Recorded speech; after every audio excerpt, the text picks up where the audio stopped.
June 18, 1944. Near Carenton, Normandy. Dawn breaks low and gray over the hedgerows, the air still heavy with the smell of wet earth and cordite. Hauptmann Erich von Kleist, Luftwaffe intelligence officer attached to the German 7th Army, lies flat against a shallow rise, binoculars pressed to his eyes. Somewhere behind him, an American artillery battery fires again, short, sharp concussions that ripple through the ground like distant thunder. But that is not what holds his attention. What he is watching should not be happening. 3 days earlier, this field, once a patchwork of Norman pastureland, had been pounded into ruin. Stukas had used it in 1940 briefly. The Germans themselves had cratered it again in retreat. Last night, von Kleist personally reviewed reconnaissance photos. Smashed soil, twisted wreckage, bomb scars wide enough to swallow trucks. Unusable. Dead ground. Now in the pale morning light, American bulldozers crawl forward like steel insects. Trucks roll in columns. Engineers jump down and start working without hesitation. Within minutes the soundscape changes, no longer just artillery and aircraft engines, but the grinding scrape of graders, the hammering of steel planking, shouted orders in clipped American accents. Von Kleist lowers his binoculars, disbelief etched across his face. Unmoglich, he mutters. Impossible. Below him, U.S. Army engineers of the 834th Engineer Aviation Battalion move with practiced speed. They are not improvising. They are executing a plan rehearsed thousands of miles away, months before the first landing craft touched Normandy sand. Their sleeves are rolled up.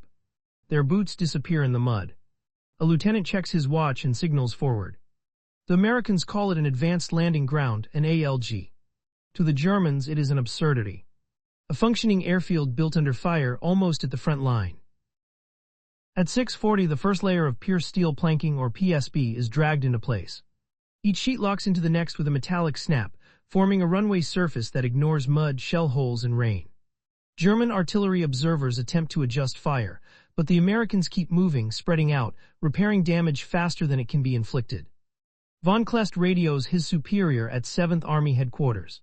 Fehnbaut Flugplatz, jetzt, unter Artillerie. The reply crackles back, irritated, dismissive. Unwahrscheinlich bestätigen. He confirms it. Again. And again.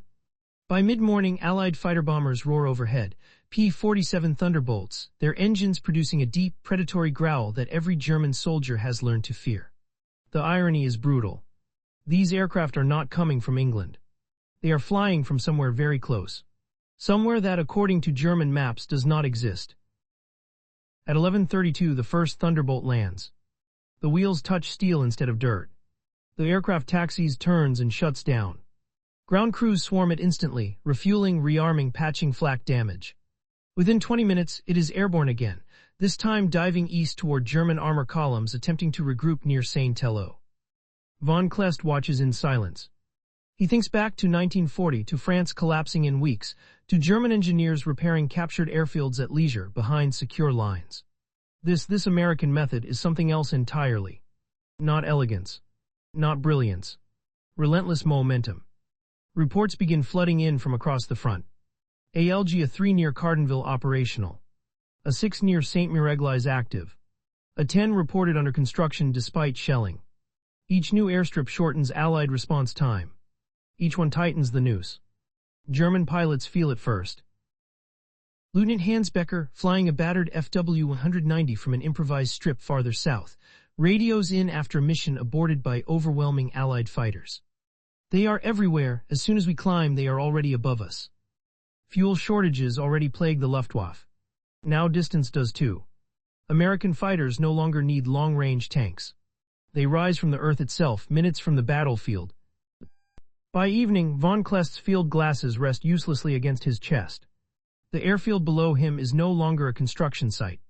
It is alive. Planes landing. Planes taking off. Trucks flowing like blood through arteries. The Germans shell it again at dusk. They score hits. Planking buckles. Smoke rises. By nightfall, the damage is already being repaired. For the first time since the invasion began, von Kleist understands something with terrifying clarity. This is not just an invasion force. It is a machine designed to replace everything it loses, faster than you can destroy it. And tomorrow there will be another airfield. June 19, 1944. 7th Army Headquarters, Le Mans. Rain taps against the windows of a requisitioned French schoolhouse, now serving as a command post. Maps of Normandy cover the walls, their neat German symbology increasingly crossed out, overwritten, rendered obsolete. Generalleutnant Friedrich Dahlmann, commander of the 7th Army, stands hunched over a table as aides filter in with overnight reports. His face is drawn. He has not slept. One report, stamped dringend, lies open in front of him. Feindliche Flugplätze tauchen über Nacht auf, Zerstörung durch Artillerie nicht nachhaltig, Reparatur innerhalb Stunden. Enemy airfields appear overnight. Destruction by artillery not sustainable. Repairs within hours. Dahlmann exhales slowly. He looks to his Luftwaffe liaison officer. How many now? The officer hesitates. Confirmed operational 12, possibly more under construction. Silence settles over the room. For the German High Command, airfields are infrastructure, fixed, vulnerable, slow to replace. They are targets to be bombed, seized, denied. This American practice shatters that logic entirely. The airfield is no longer a place. It is a process. Along the Normandy front, German artillery units attempt to adapt. Batteries are repositioned to target suspected ALG locations. Fire missions are called in at dawn, dusk, and night. The result is always the same: temporary disruption followed by rapid restoration. The Americans work under fire with a calm that borders on indifference. Near ALG A7, outside St. Miregli's Oberfeldwebel, Karl Rossner, an artillery observer with the 91st Air Landing Division, watches through a periscope as shells land squarely on the steel runway.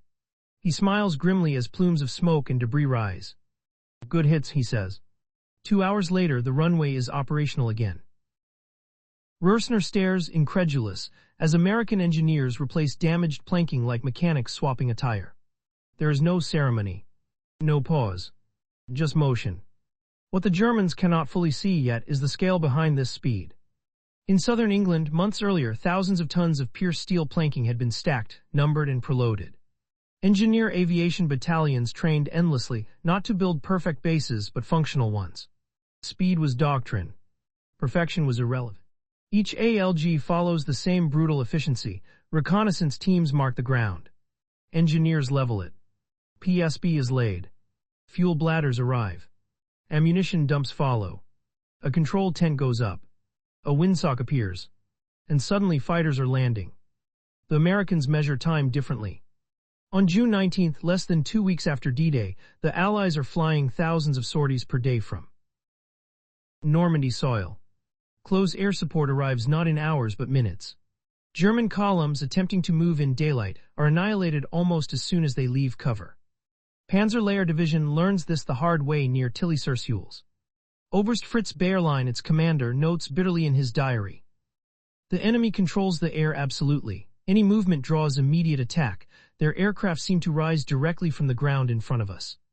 From ALG, a 3 P-47 pilots take off loaded with bombs and rockets, climb only briefly, then plunge down onto German armor attempting to redeploy.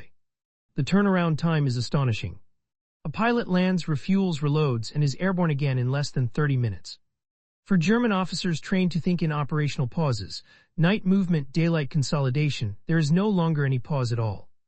At Luftwaffe command, the implications sink in slowly, then all at once.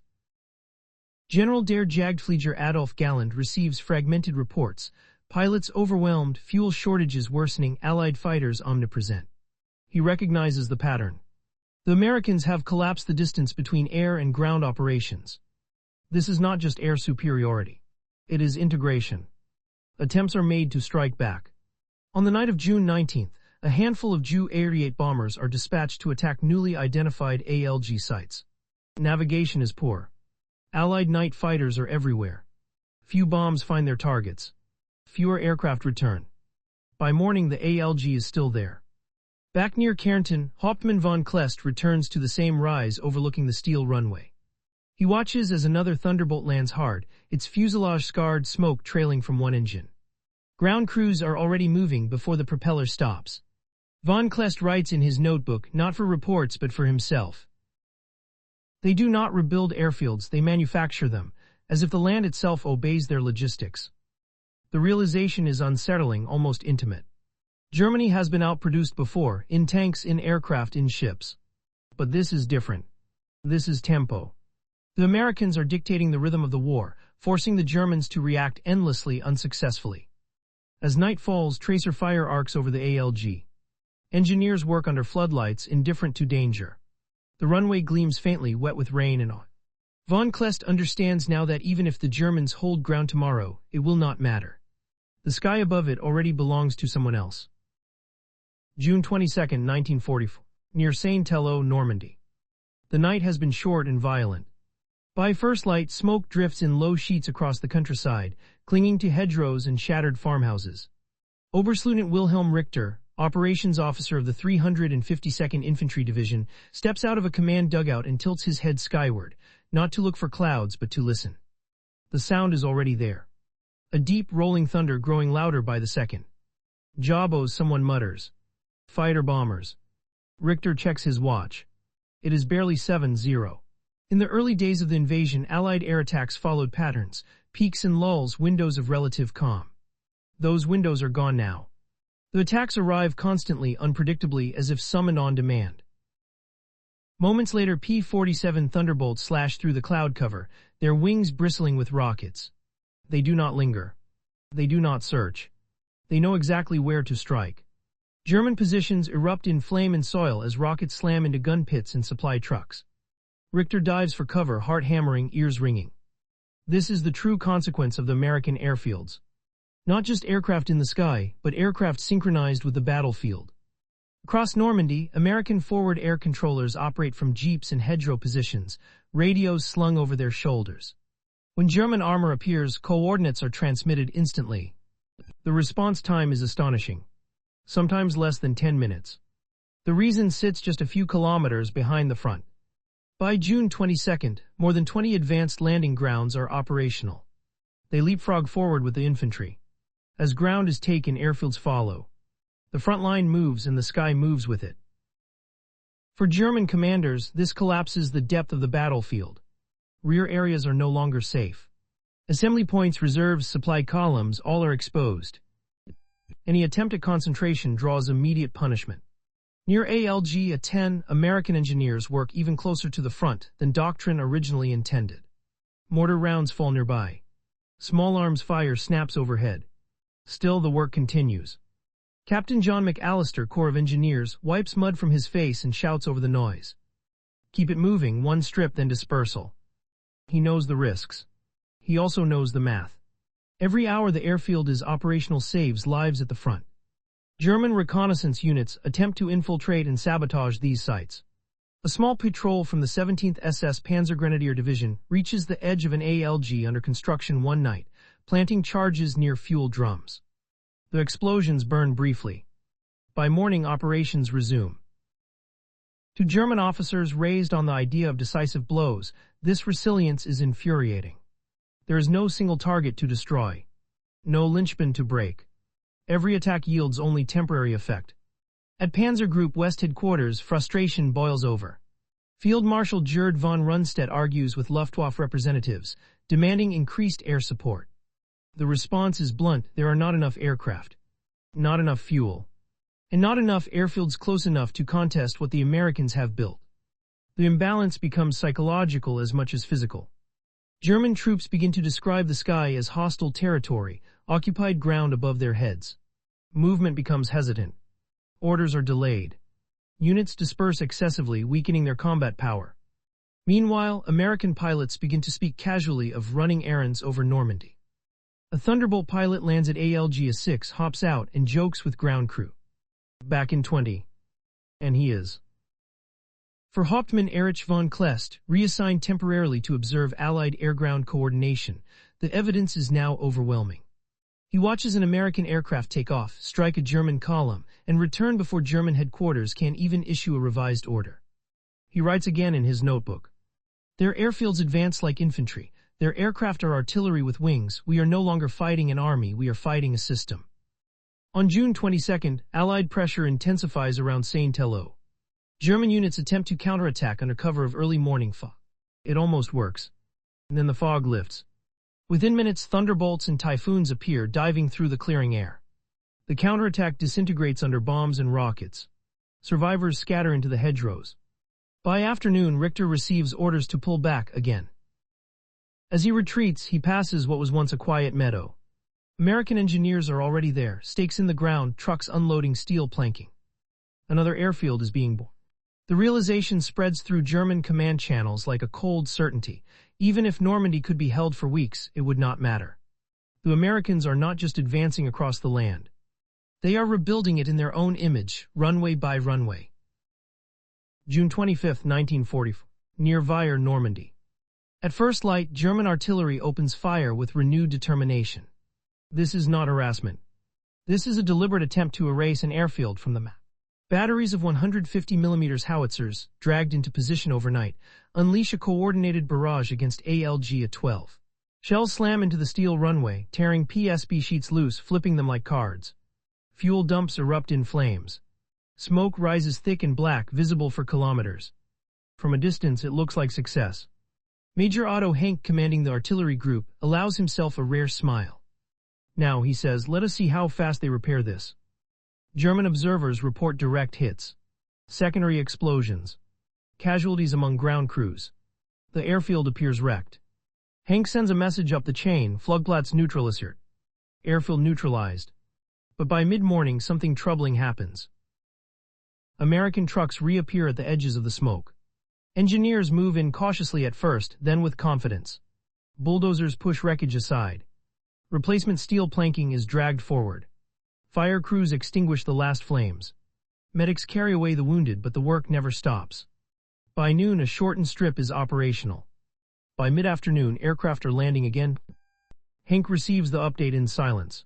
He reads it twice, then a third time, as if the words might change. This is when the Germans begin to understand the deeper flaw in their strategy. Artillery fire, no matter how accurate, cannot outpace American logistics. Every shell fired costs time, ammunition, and exposure. Every damaged PSB sheet is replaced with one already waiting in reserve. The Americans are not improvising repairs. They are consuming destruction as part of the process. At Luftwaffe headquarters, desperate discussions unfold. Proposals circulate, mass night bombing. Concentrated raids, sabotage teams inserted behind the lines. None address the core problem, the sheer density of Allied airfields and the speed at which they appear. By late June, nearly every major Allied ground formation in Normandy has a nearby ALG. Some are crude, barely more than strips of steel in a field. Others expand rapidly, adding taxiways, dispersal areas, and maintenance zones. They do not need permanence. They need proximity. German fighter units, already exhausted, attempt sporadic strikes. A handful of Bf-109s managed to strafe an ALG at dawn, destroying 2 parked aircraft before being driven off by anti-aircraft fire and roaming Allied fighters. 2 aircraft lost. By evening, 3 more have arrived to replace them. For German pilots, the message is brutal. Even success changes nothing. On the ground, morale begins to erode. Infantrymen watch Allied aircraft take off and land within sight of the front lines. The psychological impact is profound. The enemy is not behind them. He is with them, always present, always watching. Near Vire, Jeffreiter Paul Lehmann scribbles a letter home during a lull. The sky belongs to them, even the ground seems to serve them. When we destroy something, they rebuild it before we can move. He never sends it. Meanwhile, American commanders refine their methods. ALGs are camouflaged. Aircraft are dispersed. Dummy strips are laid to draw fire. Engineers work at night under blackout, guided by minimal light. Every German adjustment is anticipated and countered. For Hauptmann von Kleist, now openly pessimistic, the conclusion is unavoidable. The traditional German doctrine of denying the enemy airfields, bomb them, shell them, overrun them, has failed entirely. The Americans have removed the airfield as a strategic vulnerability. It is no longer something you take away. It is something they bring with them. On June 25th, as Allied forces push deeper toward Saint-Tello, reports indicate yet another ALG under construction even closer to German lines. The artillery range shrinks. The reaction time drops further. Von Kleist closes his notebook for the last time. The realization is complete. Germany is no longer fighting for Normandy alone. It is fighting against an industrial tempo it cannot match, an enemy that turns every bomb crater into a foundation. As night falls, the distant hum of engines continues, unbroken, unchallenged. The airfields endure. June 28, 1944, near Saint-Tello, Normandy. The hedgerows drip with rain and the ground squelches under every step. Generalleutnant Fritz Bayerlein stands beside his staff car, coat collar turned up, listening to the steady drone overhead. It never stops now. Day or night, clear skies or rain, the sound is constant, engines circling, approaching, departing. He watches an American aircraft descend in the distance, its landing lights briefly visible through the mist. That was not there yesterday, he says quietly. His aide nods. New landing ground, Herr General. Bayerlein does not curse. He does not shout. He simply exhales the way a man does when the last doubt finally drains away. The Americans have turned tempo into a weapon. Every German operation now begins already behind schedule. Orders must be written at night, movements attempted at dawn or dusk, and even then success depends on weather and luck. The moment visibility improves. Allied aircraft appear, guided by radios, maps, and forward observers embedded with infantry units. The key is proximity. From ALG of 15, only a few kilometers west of Saint-Tello, American fighter bombers launch in waves. Pilots barely climb before rolling into attack dives. The battlefield becomes a closed circuit: take off, strike, land, refuel, repeat. German commanders attempt one last doctrinal solution: dispersion. Units spread thin, vehicles hidden under trees, artillery broken into smaller batteries. It reduces losses but also paralyzes coordination. Counterattacks lose weight. Fire support weakens. The Americans notice. They respond by pushing airfields even closer. Near La Luzerne, engineers begin laying PSB less than 8 kilometers from German frontline positions. Small arms fire occasionally snaps across the site. Engineers duck, then resume work. The airfield is operational before nightfall. This closeness transforms air power into something the Germans have never faced before: immediate presence. A German mortar section fires, relocates, and is struck within minutes. A command vehicle moves between hedgerows and is destroyed before it reaches cover. The sense of being hunted settles deep into the ranks. At Luftwaffe command, the situation borders on despair. Fighter Gruppen lack fuel, spare parts, and safe bases. Pilots are exhausted. Many refuse to take off during daylight unless ordered directly. General Galland later describes the feeling bluntly: we were no longer contesting the air, we were surviving it. For Hauptmann von Kleist, now attached to a retreating headquarters, the change is stark. Maps are no longer tools for planning, they are records of loss. Every day the front line shifts east. Every day new ALG markers appear behind it. He overhears a young staff officer whisper to another, half joking, half afraid. Soon they will land planes in the hedgerows themselves. The joke falls flat. On June 28, an attempted German withdrawal near Saint-Tello collapses under air attack. Columns caught on narrow roads are shredded by rockets and cannon fire. Survivors scatter into fields, abandoning vehicles and equipment. American pilots land, refuel, and take off again to strike the next target, often within the same hour. This is what shocks German officers most. Not the power. The speed. There is no recovery window. No pause to regroup. Destruction flows continuously, like pressure that never releases. That evening, Bayerlein sends a final report up the Enemy airfields advance in step with ground forces. Air attacks are constant and precisely coordinated. Any movement in daylight is impossible. It is not a plea. It is an obituary. As darkness falls, American engineers begin preparing yet another strip. Trucks arrive silently. Stakes are driven into wet soil. Steel planking waits nearby. Tomorrow the sky will move forward again. July 2, 1944. Luftwaffe Field Headquarters, Western Front. The room smells of stale coffee, damp uniforms, and exhaustion. Maps lie scattered across tables, their edges curled, their markings constantly revised. Oberst Rudolf Hartmann, staff officer with Luftwaffe 3, listens as another pilot finishes his report. The man's face is pale, his flight suit streaked with oil. We took off at dawn, the pilot says.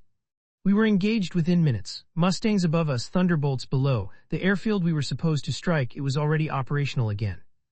Hartmann nods without comment. He has heard the same story all week. The Luftwaffe's remaining illusion, that it can still contest the battlefield at critical moments, is crumbling. German planners once believed that Allied air power would remain dependent on England, constrained by range, weather, and turnaround times. Normandy has destroyed that assumption completely. American air power now lives on the continent. By early July, more than 30 advanced landing grounds dot Normandy. Some are abandoned as the front moves, others expand into semi-permanent bases. The system is elastic, constantly adapting, never tied to a single location. German attempts to concentrate fighter strength for decisive blows fail repeatedly. By the time aircraft assemble, Allied fighters are already overhead, launched from fields so close that warning times shrink to minutes. Hartmann flips through reconnaissance photos showing rows of PSB glinting faintly in the sun. "These are not airfields," he says quietly. "They are launch pads." The German response becomes increasingly desperate. Orders are issued to attack ALGs regardless of losses. Young pilots barely trained are thrown into the air. Fuel rations are cut further to preserve a skeleton force. Losses mount. On July 2nd, a group of Bf-109s attempts a low-level strike against an ALG near Pont Hebert. They destroy a fuel truck and damage a parked aircraft. Only 2 return. The Americans repair the damage before noon. On the ground, German soldiers sense the shift. They no longer expect air support. When it appears, it is fleeting and ineffective. When Allied aircraft arrive, it is overwhelming and precise. The sky has chosen sides. Hauptmann von Kleist, now retreating with a shattered division staff, watches a pair of Mustangs duel briefly with a lone German fighter high above. The German aircraft breaks away, trailing smoke. No one cheers. The fight is already decided. What makes the defeat bitter is not just material inferiority, but doctrinal surprise. German planners never conceived of airfields as mobile assets. Their thinking remained rooted in fixed bases, captured or destroyed, defended or abandoned. The Americans have bypassed that logic entirely. Every destroyed runway becomes a supply problem, not a strategic setback. Every damaged strip is a matter of hours, not days. The enemy's center of gravity, air power, has been rendered nearly invulnerable to traditional countermeasures. By early July, Luftwaffe headquarters issues a grim internal assessment. Enemy air superiority now absolute in Normandy. Forward airfields ensure continuous presence. Further attempts to deny their use unlikely to succeed. It is an admission of defeat in everything but name. On July 2nd, Allied aircraft fly more sorties from Normandy than from England for the first time. The invasion has grown roots. As evening settles, von Kleist pauses on a ridge overlooking another ALG, its lights faintly visible under camouflage netting. Planes come and go, silhouettes against the fading sky. He understands now what has truly shocked German officers, not the ingenuity of steel planking or bulldozers, but the philosophy behind them. The Americans do not wait for conditions to be perfect. They create conditions faster than the enemy can react. In Normandy, that difference is fatal. July 18, 1944. East of Saint-Telot, Normandy. The hedgerow country shudders under a bombardment unlike anything seen before. Operation Cobra begins with a thunderous aerial assault. Thousands of bombers carpet the German front, pulverizing defenses in a narrow corridor.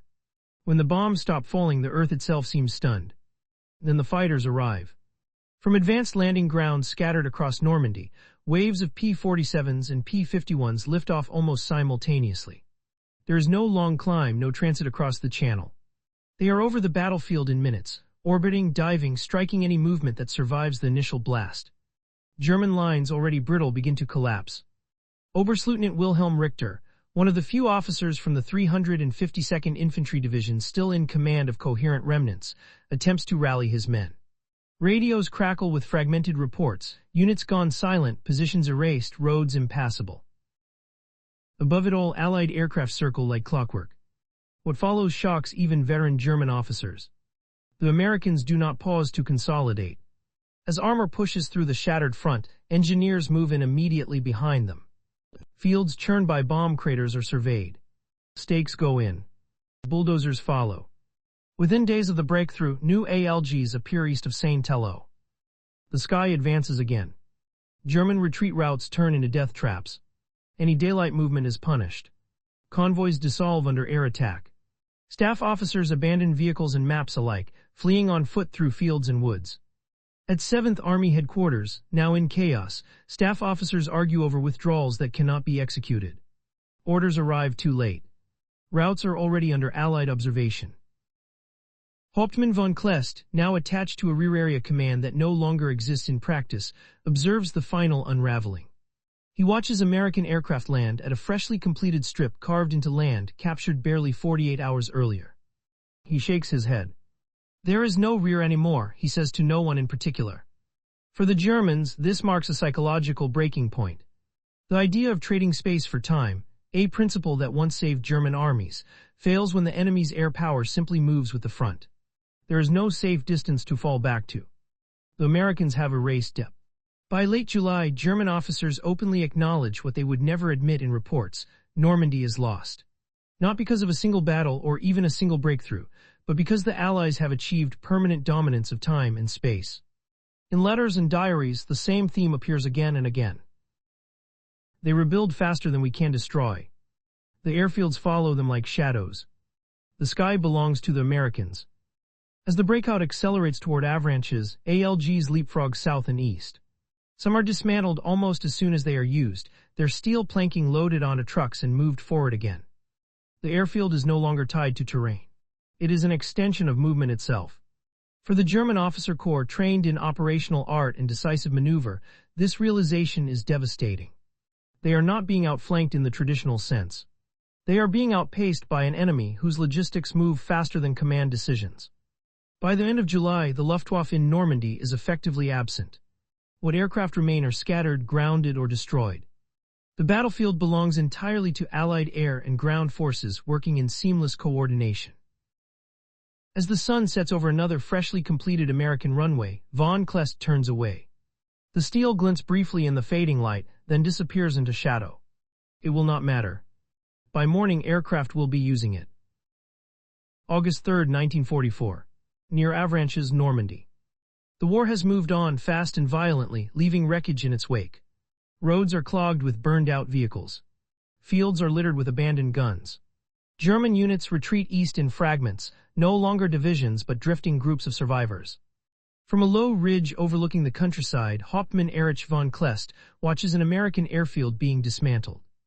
The sight is almost surreal. Engineers move with the same calm efficiency he first witnessed weeks earlier, but now in reverse. Steel planking is lifted, stacked, and loaded onto trucks. Fuel bladders are drained and hauled away. Control tents come down. Within hours, the field begins to look like nothing more than disturbed earth. The airfield is already obsolete. A new one lies farther east, closer to the fleeing German columns. This, von Kleist realizes, is the final humiliation. The Americans do not even cling to what they build. They discard it without sentiment, without pause, because their strength lies not in positions, but in motion. German officers who survive Normandy will later struggle to explain this defeat. Some will point to numbers, others to air superiority, still others to Hitler's interference. All are true but incomplete. What shocked them most, what none of their training truly prepared them for, was the speed at which America could turn destruction into functionality. Every bomb crater became a problem to be solved, not a setback. Every destroyed runway became raw material for the next one.